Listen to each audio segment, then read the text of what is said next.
제가 고등학교 때요. 옛날에는 봄방학이 있었잖아요. 봄방학이 하기 마지막 수업.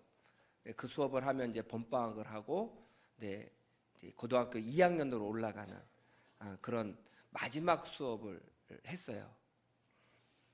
하고 이제 반장이 일어나서 차려 경례, 그래서 선생님한테 인사를 딱 하고 선생님이 문을 열고 이제 탁 나가셨어요.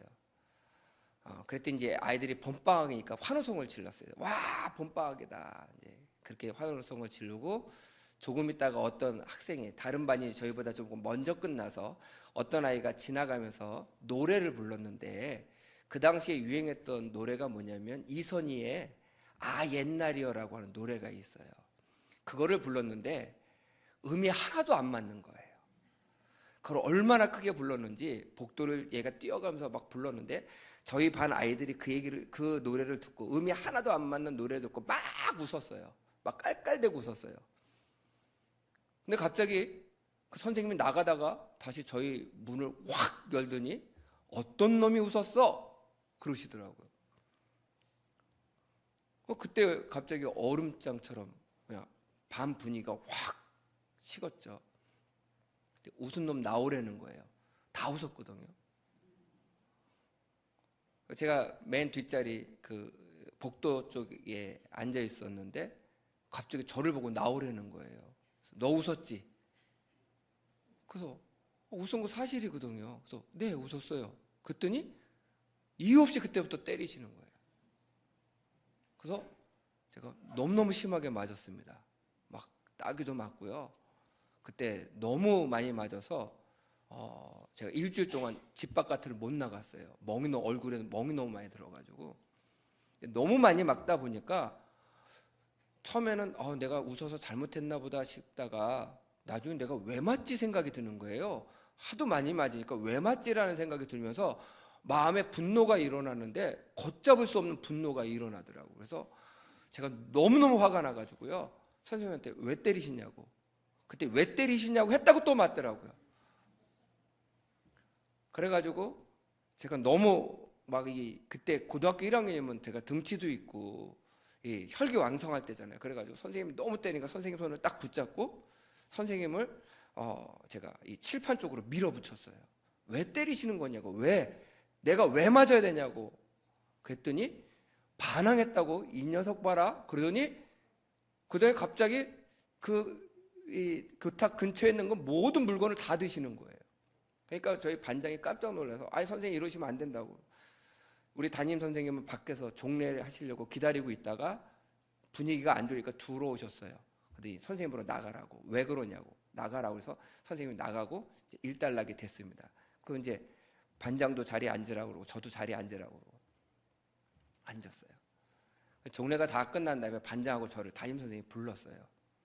그러면서 왜 그러냐고 물어보는데 그때부터 서러움이 그렇게 복받쳐 올라가지고 그렇게 많이 울었어요. 얘기를 못 하겠으니까 우리 담임 선생님이 이제 반장한테 그럼 너가 자초지종을 얘기해라. 자초지종을 얘기를 한 거예요. 그랬더니 뭐라고 하시냐면 선생님은 잘못하셨네. 그러면서 저한테 너가 안 그럴 줄 알았어. 맞을 짓을 안 할 줄 알았어. 그러시더라고요. 그 얘기를 듣는데요, 더 서글픈 거예요. 그러면서 너 억울하겠지만 만약에 부모님이 뭐라고 하시면 담임 선생님한테 전화하라고 그래. 내가 잘 얘기해 드릴 테니까 오늘 집에 가. 그리고 봄방학 동안에 잘 쉬었다가 어차피 그 선생님 이제 학년이 바뀌면 안 보게 될 테니까 네가 잘 참고 견뎌. 그래서 위로하시더라고요.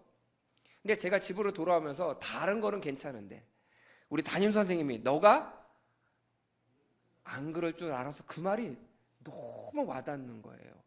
그냥 그 말 한마디로 그 맞았던 것이 다 잊어버렸어요. 근데 일주일 내내 아팠어요. 너무 멍이 들어서.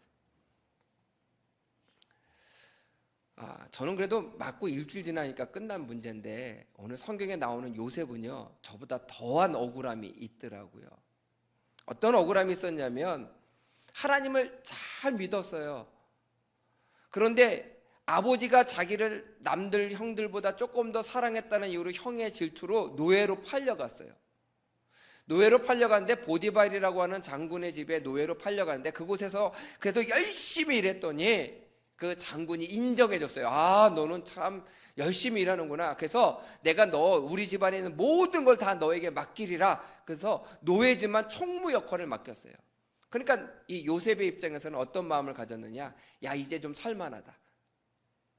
내가 비록 노예 신분이지만 내가 열심히 일하니까 나를 알아주네.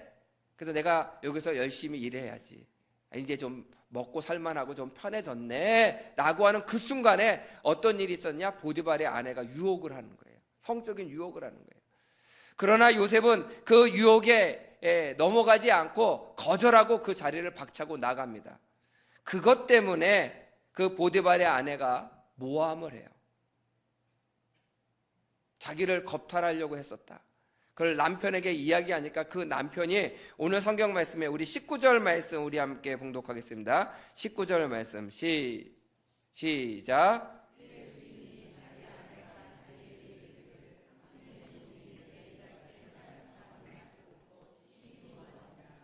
예. 당신의 종이 나를 겁탈하려고 했습니다라고 하는 말을 듣고 이 주인이 심히 노했다고 그랬어요. 그래서 그 다음 20절 말씀도 함께 봉독하겠습니다. 시작.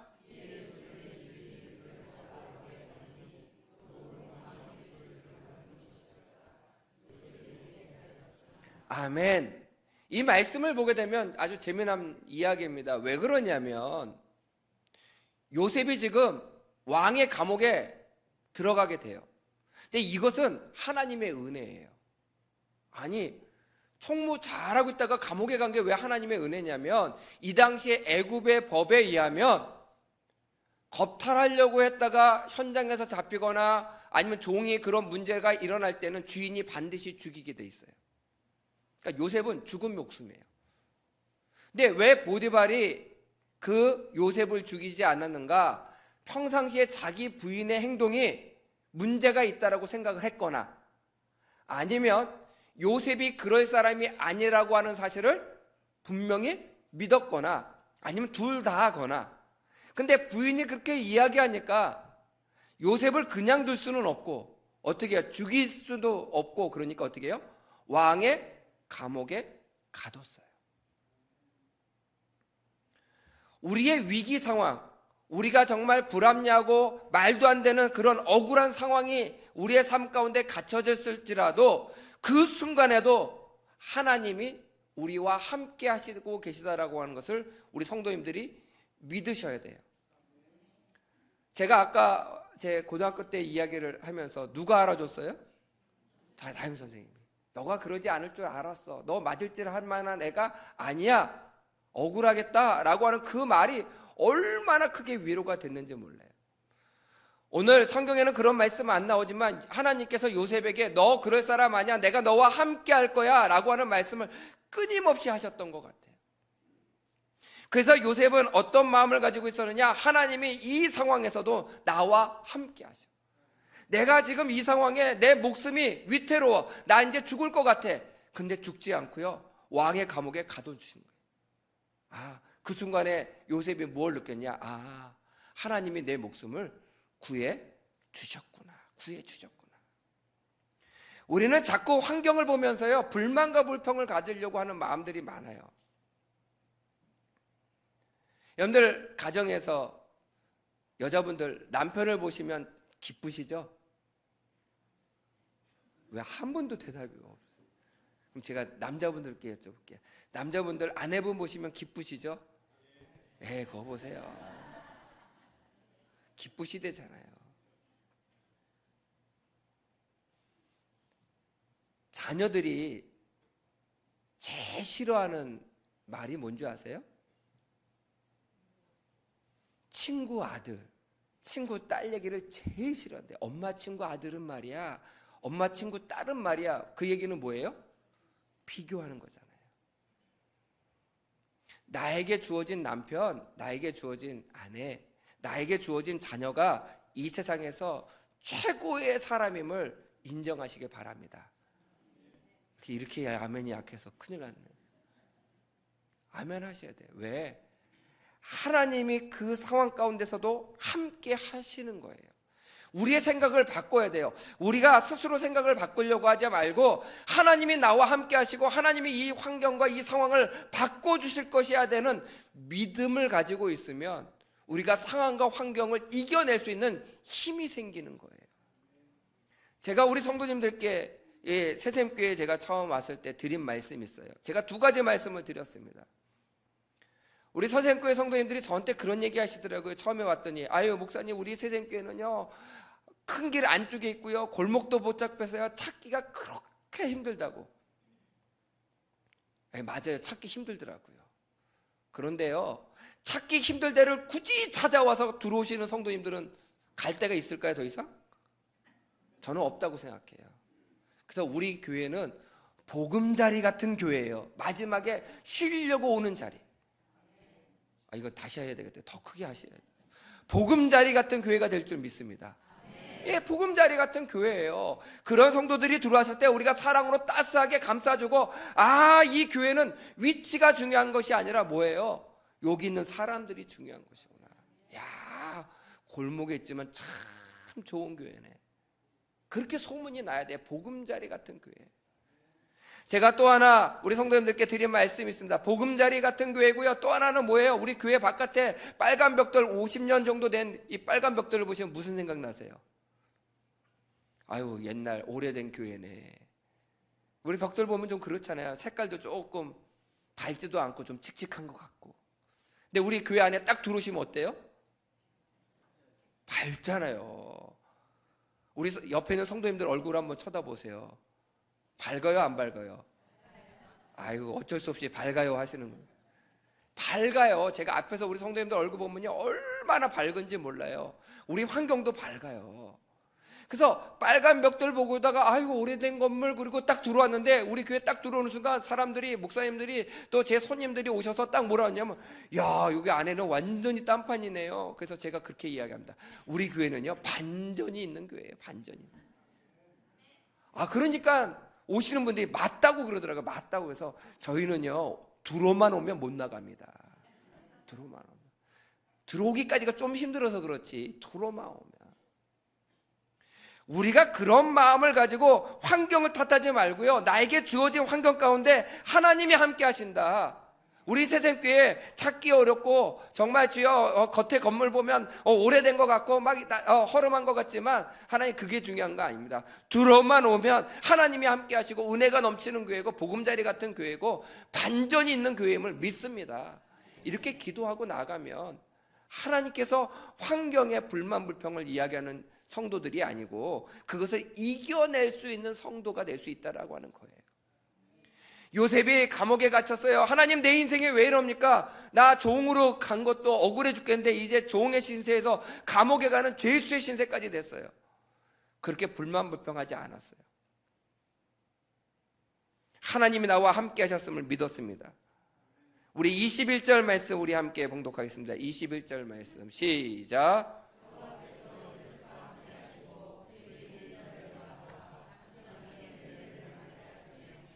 아멘. 이 말씀에 보게 되면 여호와께서 요셉과 함께 하셨대요.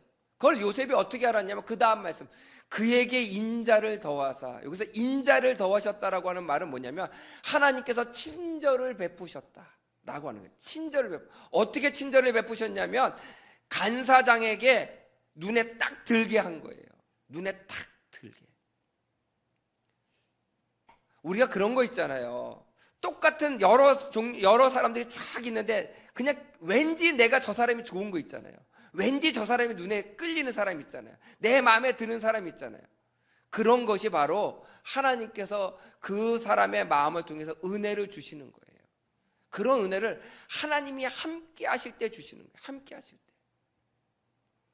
그래서 우리 성도님들은 어떻게 하셔야 되냐? 나에게 주어진 상황 가운데서 최선을 다해 주시기를 간절히 부탁을 드립니다. 하나님께서 여러분들과 함께 하실 거예요. 그 함께 하심 속에서 우리가 느껴야 되는 게 무엇이냐? 하나님이 정말 나와 함께 하시는구나. 그래서 그 안에서 내가 할 수 있는 일이 무엇이냐? 두 번째 드리는 말씀인데 그것이 뭐냐면 주어진 일에 최선을 다하라는 거예요. 최선을 다하라. 제가 몇 년 전에 청년 한 명이 저에게 와서 상담을 요청한 적이 있었어요.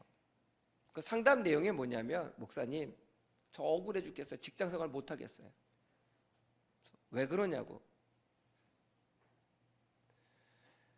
자기가 몇 날 며칠 밤을 새서 프로젝트를 탁 만들어가지고 잘 준비해서 보고를 탁 했대요. 그랬더니 과장님이 그걸 딱 보더니 잘했다고 칭찬하더니 본인이 그걸 가지고 가서 이 직원 모르게 위에 상사들한테 보고를 탁 하고 자기가 한 것처럼 쫙 발표를 하고 그 칭찬을 다 듣고 그리고 인정을 받은 거예요.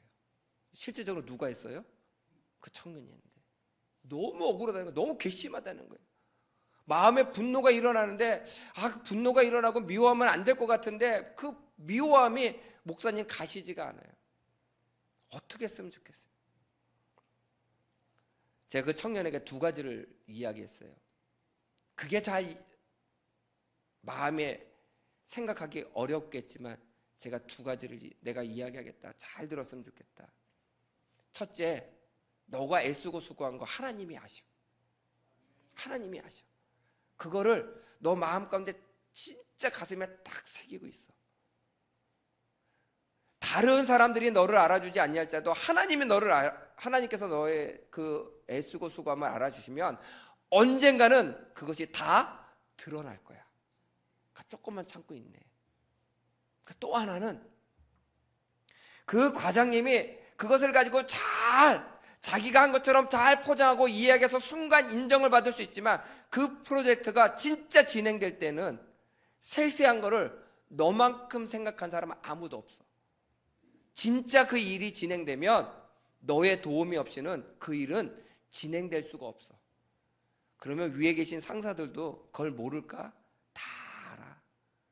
결국은 내가 열심히 준비해서 그 일을 행한 것을 상사들도 알게 될 거야. 그 프로젝트가 진행이 되면. 그러니까 조금만 참고 있네라고. 한참 지난 다음에 제가 궁금해 죽겠잖아요. 물어봤더니 그 프로젝트 본인이 진행하게 됐다고. 본인이 어떻게 그렇게 됐냐고. 그 프로젝트를 진행하는데 그 들을 때는 칭찬을 했는데 위에 계신 상사들이 그 프로젝트 내용을 가지고 다시 가서 쭉 보면서 궁금한 게 생겼을 거 아니에요. 그러니까 과장한테 직접 불러서 계속 물어보는데 답변을 못 하더라는 거예요. 답변을 못 하더라는 거예요. 그러니까 과장이 답변을 못 하니까 자기도 무안하잖아요. 그러니까 다음부터 어떻게 그 직원을 같이 데리고 들어가서 상사가 물어볼 때마다 직원을 같이 데리고 들어가서 어떻게 해요? 자기가 대답하는 게 아니라 그 직원이 대답하게끔 만든 거예요. 그러니까 다 알게 되죠. 누가 했다? 그 직원이 했다. 그래서 그 프로젝트를 본인이 맡게 됐다는 거예요. 우리는 자꾸 환경을 탓합니다. 주어진 것에 불만을 가지고 있을 때가 많습니다. 그러나 하나님이 여러분들 최선을 다하여 사는 것을 알고 계세요. 주어진 상황 가운데서 열심히 일하세요. 최선을 다하세요. 오늘 요셉은 감옥에 갔어요. 억울해서 죽을 것 같던 그 상황에 자기에게 주어진 최선의 일을 다했어요. 그랬더니 22절과 23절 말씀 제가 봉독해 드리겠습니다. 간수장이 옥중에 죄수를 다 요셉의 손에 맡김으로 그 재반 사물을 요셉이 처리하고 간수장은 그의 손에 맡긴 것을 무엇이든지 살펴보지 아니하였으니. 그래서 요셉에게 다 맡겼대요. 너무 열심히 하니까, 빈틈없이 하니까 거기서도 인정받게 된 거예요. 최선을 다했기 때문에 가능한 일입니다. 그렇기 때문에 우리가 자꾸 환경을 보면서 환경을 탓하려고 하는 마음을 버리시기를 간절히 부탁을 드립니다. 제가 우리 성도님들하고 사석에서 만나면 제가 자주 하는 말이 있어요. 우리 성도님들 들으신 분도 계실 거고요. 아마 저랑 같이 식사를 하게 되면 꼭 들으실 내용일 겁니다. 그 내용이 뭐냐면 무엇을 먹느냐가 중요하지 않고 누구랑 먹느냐가 중요하다는 얘기를 제가 늘 합니다. 저는 그거를 믿어요. 왜냐면 제가 경험해 봤거든요. 제가 아주 오래전에 강남에 정말 비싼 한식점에서 밥을 먹은 적이 있어요. 한정식점에서. 그 당시에도 어마어마하게 비싸요. 코스가 요리가 한정식이 나오는데요. 정말 생전 처음 보는 음식들이 쫙 나오는데요. 제가 하나도 맛없게 먹었어요. 왜 그러냐면 그 자리가 상견례 자리였거든요. 저하고 아내 결혼하려고 양쪽 부모님들을 모시고 간 상견례 자리였어요. 처음 보고 인사하잖아요. 그리고 이제 딱 앉아서 음식이 촥 나왔는데 저희 아버님이 갑자기 결혼은 언제 시킬까요? 그 다음에 조용한 거예요. 음식은 나와서 음식은 먹어야 되겠는데 고기를 먹어도 모래 씹는 것 같고 뭐를 먹어도 모래 아무 맛도 없고 그러다가 장인어른이 툭 하고 말씀하시면 또 마음이 콩당콩당하고 또 이게 또 뭐 그 자리가 그렇게 어렵더라고요. 그렇게 어렵다. 6명에서 몇십만 원 그 식사 비용을 지불하고 나왔는데요. 무슨 맛인지 하나도 모르겠고 우리 어르신들이 그런 말씀 하시대요. 모래 씹은 것 같다고. 진짜 모래 씹은 것 같고요. 나오면서 얼마나 배가 고팠는지 몰라요. 먹지 못하고 나와가지고 그 자리가 너무 불편해서. 근데 저랑 아내랑 데이트할 때 갔던 칼국수집이 하나 있어요. 50년이 넘고 60년이 넘은 칼국수집인데요. 제가 고등학교 때부터 다녔던 칼국수집이에요. 1200원일 때부터 다녔었거든요. 지금도 그 집 가면요 다 쓰러지는 집이에요. 근데 지금도 가끔 우리 가족들이 거기 가서 칼국수 먹을 때가 있어요. 근데요 세상에서 제일 맛있는 칼국수예요. 왜냐하면 좋은 사람하고 먹으니까, 사랑하는 사람하고 먹으니까. 거기 가면요 환경이 그렇게 좋지도 않아요. 탁탁탁탁 붙어 있고요. 별로 테이블도 정말 이런 허름한 50년 넘은 테이블 그대로 쓰고 있고요. 그 그릇도 보면 새 것도 아니에요. 옛날 오래된 그릇이에요. 그런데 가서 먹는 칼국수가 제일 맛있어요. 왜? 좋아하는 사람하고 편한 사람하고 같이 먹으니까. 환경이 좋다고 해서 다 좋은 게 아니고요. 환경이 나쁘다고 해서 나쁜 게 아니에요. 나에게 누가 함께 하고 계시느냐, 하나님이 나와 함께 하시라고 계시라고 믿으시면 지금 환경에 내가 지금 어려울지라도 그 어려운 환경 가운데 최선을 다해서 살아보세요. 하나님께서 여러분들의 삶을 회복시켜 주시고 이끌어 주실 줄 믿습니다.